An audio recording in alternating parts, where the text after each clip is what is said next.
मानिस जतिसुकै बलवान भए पनि समयभन्दा बलवान हुन सक्दैन। साथीहरू, अहिले नेपालमा मिटर ब्याजको आन्दोलन चर्किएको छ। मिटर ब्याज भनेको साहुले अत्याधिक ब्याज दर लिने, फर्जी कागज बनाउने तथा यही उद्देश्यले पीडितको घर घराना सम्पत्ति तथा जीवनभर दास बनाउनुलाई मिटर ब्याज भनिन्छ।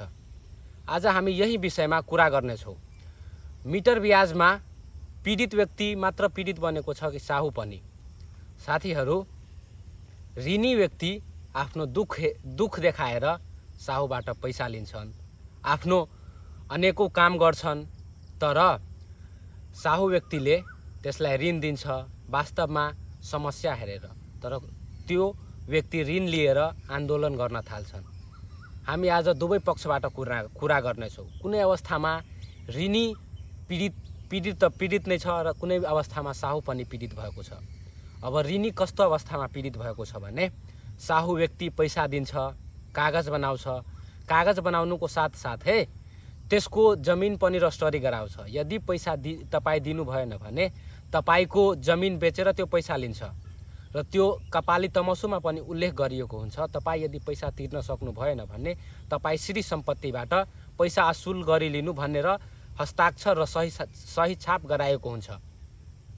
यो अवस्थामा साहु व्यक्तिले पैसा कुनै अवस्थामा साहु व्यक्तिले पैसा लिइसकेको हुन्छ र पैसा लिएर पनि जमिन फिर्ता गर्दैन, कागज फार्दैन। र अर्को कुनै बेला कुनै साहुले फर्जी कागज बनाएर खाली पन्नामा हस्ताक्षर गराएर ऋणीहरूलाई दुख दिएको छ। अब यसरी त ऋणीहरू दुखी हुन्छ, पीडित हुन्छ। अब साहु कस्तो अवस्थामा पीडित हुन्छ?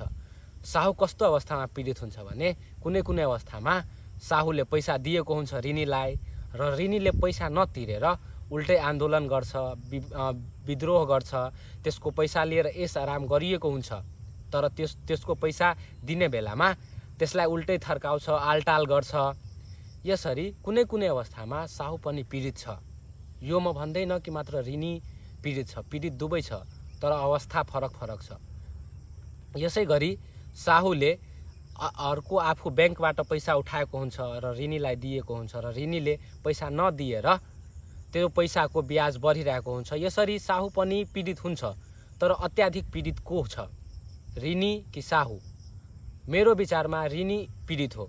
किनकि यस्तो धेरै समस्या हेरिएको छ जहाँ साहु व्यक्तिले कपाली तमसु बनाउनुको साथसाथै जमिन पनि नम्सारी गराउँछ र जमिन फिर्ता दिँदैन। म यो भन्दैन कि तपाईँ